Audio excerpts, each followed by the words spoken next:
Halo, salam sehat. Bertemu lagi dengan saya Wawa Wahyudi dari Medika Plaza.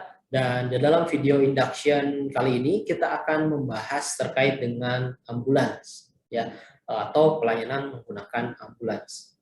Baik, di dalam pelaksanaan sistem penanggulangan gawat darurat terpadu atau SPGDT, tentunya harus didukung oleh pelayanan ambulans yang memadai, baik itu dari segi jumlah, kemudian dari segi peralatan, dan juga petugas medis yang kompeten dalam mengoperasikan ambulans ataupun peralatan yang ada di dalam ambulans. Keberhasilan pelayanan ambulans ini bisa dilihat atau bisa diukur dari kecepatan tanggap atau respon time yang diberikan oleh petugas medis, ya, atau diberikan oleh ambulans tersebut. Respon time ini dinilai dari pada saat menerima panggilan sampai tiba di lokasi kejadian. Idealnya memang respon times ini yaitu hanya rentang waktu 4 sampai 6 menit, tetapi dalam realnya biasanya lebih dari itu karena memang kondisi lalu lintas dan juga kondisi jalanan yang tidak memungkinkan sehingga bisa menambah waktu tempuh dari lokasi dari fasilitas medis ke lokasi kejadian. Kemudian dalam setiap menitnya keterlambatan dari respon times ini tentunya akan berpengaruh ya terhadap kondisi pasien dan terhadap prognosis pasien, atau secara umum dalam hal ini terhadap keberhasilan pertolongan yang diberikan kepada pasien. Jadi dalam video induction kali ini kita akan memberikan gambaran secara umum mengenai ambulans. Ambulans dari segi rute atau wilayah operasinya itu dibagi menjadi 3 jenis. Yang pertama ground ambulans seperti yang kita lihat di slide ini. Kemudian ada water atau sea ambulans, ya, ambulans yang beroperasi di wilayah perairan seperti di laut, di tempat wisata perairan, ya. Tentunya kemudian juga ada air ambulans atau ambulans yang beroperasi di jalur udara. Nah, dalam hal ini kita akan lebih membahas lebih detail terkait dengan ground ambulans karena memang ground ambulans ini merupakan ambulans yang paling sering tentunya kita gunakan ya di dalam pada saat kita bekerja. Tentunya kita sebagai petugas medis harus mengetahui seperti apa sih sebetulnya ground ambulans ini. Ground ambulans dibagi menjadi 3 jenis, 3 tipe sesuai dengan kelengkapan peralatan yang dimiliki oleh ambulans tersebut. Ya, pertama, ground ambulans ini ada transport ambulans, ya. Transport ambulans ini digunakan hanya untuk pasien yang memerlukan perawatan sederhana atau tidak memerlukan tindakan yang darurat. Ambulans ini digunakan untuk pasien yang diperkirakan tidak akan mengalami kegawat daruratan selama perjalanan. Ya, contohnya ini pasien dalam hal ini adalah pasien yang rawat jalan misalkan, kemudian atau pasien sakit yang tidak parah, ya. Dan petugas medis yang bertanggung jawab dalam ambulans transport ini adalah 1 orang driver dan juga 1 orang perawat. Ya, ini berbicara masalah idealnya, ya. Kemudian biasanya peralatan yang ada di dalam ambulans transport ini seperti misalkan peralatan-peralatan sederhana saja, seperti misalkan ada tabung oksigen, ada nasal kanul, kemudian ada simple mask, ada juga alat vital sign, ya, atau pengukur tanda-tanda vital, kemudian ada stretcher, dan juga tentunya ada alat komunikasi. Ya, kemudian kita beralih ke ambulans yang berikutnya. Ada contohnya yang ambulans jenis yang berikutnya adalah ambulans basic, ya, atau basic ambulans. Tipe basic ini adalah ambulans yang digunakan untuk menangani pasien yang tidak memerlukan peralatan invasif, ya. Kemudian peralatan yang tersedia pada basic ambulans ini terdiri dari peralatan dasar saja untuk melakukan penyelamatan jiwa atau menyelamatkan nyawa. Seperti contohnya peralatan airway. Contohnya di sini airway itu adalah contoh suction, kemudian oropharyngeal airway atau OPA, kemudian ada nasopharyngeal airway, Kemudian ada peralatan breathing ya. Di sini misalkan ada tabung oksigen, nasal kanul, simple mask, rebreathing mask, kemudian non rebreathing mask. Ada juga peralatan circulation seperti misalkan traumatic bandage, ada aluminium foil, kemudian ada surgical tape, ada sterile gauze, ada elastic bandage, dan juga peralatan lainnya. Juga di dalam ambulan basic ini bisa dilengkapi peralatan extrication dan stabilization ya, seperti misalkan nekolar, long spinal board, ada scope stretcher, splint, ataupun KED. Penggunaan ambulan basic ini hanya untuk pasien yang stabil dan diperkirakan tidak akan mengalami kegawat daruratan selama perjalanan dan sampai tiba di fasilitas kesehatan yang dituju. Petugas yang bertanggung jawab dalam ambulan basic ini terdiri dari 2 orang paramedik yang sudah terlatih melakukan basic life support ya. Tentunya rekan-rekan tahu terkait hal ini ya, seperti misalkan CPR, kemudian mengoperasikan AED misalkan, dan juga ada seperti memberikan pertolongan pada choking. Nah, itu adalah termasuk skill dari basic life support. Dan kemudian jenis terakhir dari ambulans ini ya, ambulans ground ini adalah advance ambulan ya. Advance ambulan atau ambulans yang memiliki peralatan yang lebih lengkap dibandingkan basic ambulans.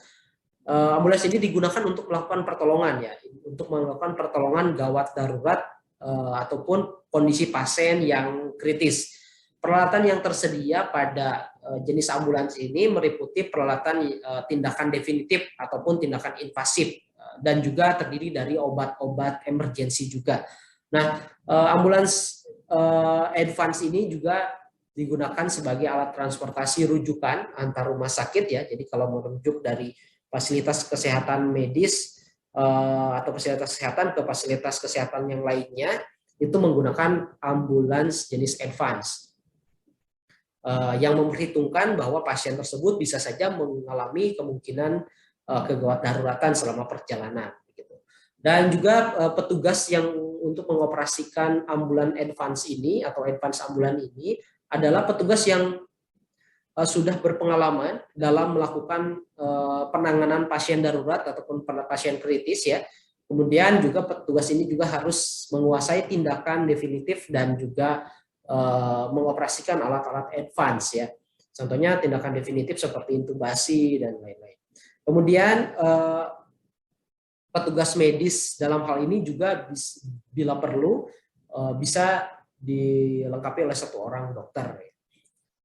Oke, kemudian peralatan yang tersedia dalam ambulan advance ini secara umum sebetulnya sama dengan basic, tetapi hanya ditambahkan alat-alat advance di setiap jenis peralatannya. Seperti misalkan pada peralatan airway ditambahkan ETT, kemudian ada laryngoskop, ada cricothyroidotomy needle, kemudian ada LMA.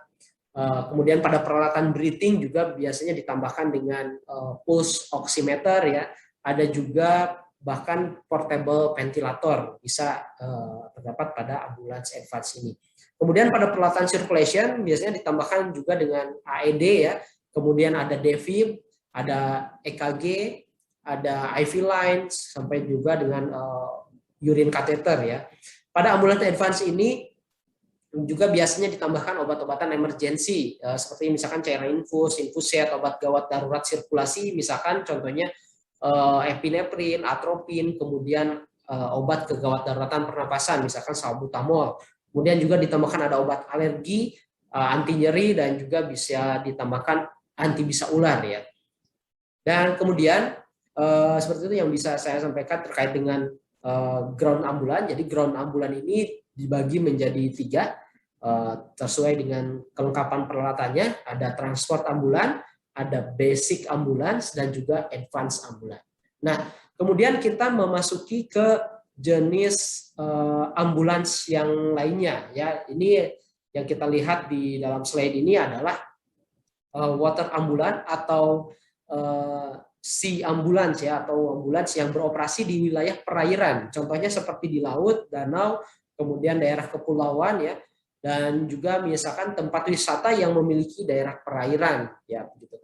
Dan petugas medis dalam hal ini yang bertugas di si ambulan atau water ambulance tentunya harus memiliki kemampuan yang berbeda. Contohnya misalkan kemampuan berenang, kemudian si survival, kemudian juga pertolongan korban tenggelam. Ini harus dimiliki oleh para medik, petugas medik yang melakukan tugas di water ambulance atau si ambulans ini. Dan menurut jenis atau wilayah transportasinya atau jenis wilayah operasinya, berikutnya ada jenis ambulans yang terakhir adalah air ambulans ya, atau ambulans udara. Jadi ambulans udara ini dioperasikan untuk pasien yang memiliki jalur evakuasi yang cukup jauh, seperti misalkan antar negara, kemudian antar kota besar, atau di wilayah terpencil atau dari wilayah terpencil menuju ke kota besar.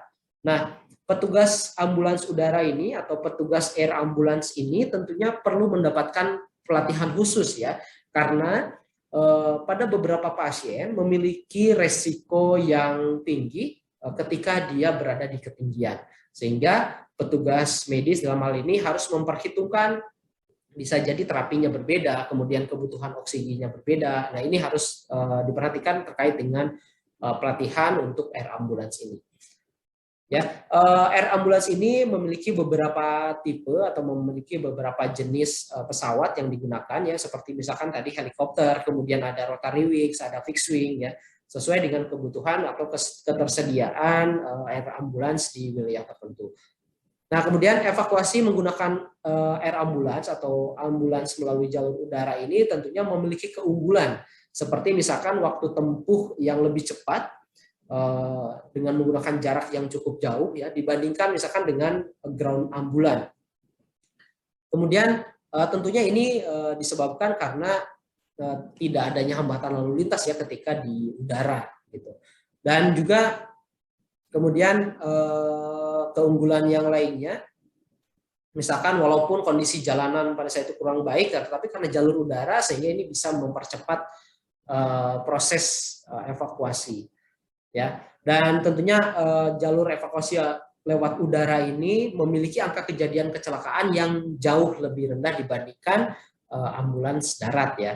Kemudian ambulans darat juga, ambulans udara maksud saya, tentunya memiliki kekurangan juga ya, di samping tadi kelebihan yang sudah saya sebutkan. Contohnya misalkan pada saat di daerah perkotaan yang lebih fleksibel, lebih cepat menggunakan ambulans jenis ambulans darat ya. Kemudian juga cuaca buruk juga ini bisa mempengaruhi perjalanan ambulans udara. Kemudian tingkat kebisingan juga bisa lebih tinggi dibandingkan ambulans darat ya. Kemudian juga tentunya biaya operasional yang sangat mahal menggunakan ambulans udara ini dibandingkan dengan ambulans darat ataupun ambulans water ya, atau water ambulance tadi. Jadi semua metode evakuasi atau semua jenis ambulans yang tadi disebutkan, baik itu udara, darat, dan juga wilayah perairan, memiliki keunggulan dan kelemahan masing-masing. Yang paling penting bagi kita sebagai petugas medis adalah kita harus memiliki pengetahuan terkait karakteristik ketiga jenis ambulans tersebut. Dan tentunya dengan kita belajar, dengan kita melakukan latihan, itu akan menambah pengetahuan dan juga skill kita sebagai paramedik. Demikian yang bisa saya sampaikan mengenai ambulans ini. Semoga informasi ini bisa menambah wawasan kita semua atau paramedik semua dalam menjalankan tugasnya. Terima kasih, salam sehat dari Medika Plaza.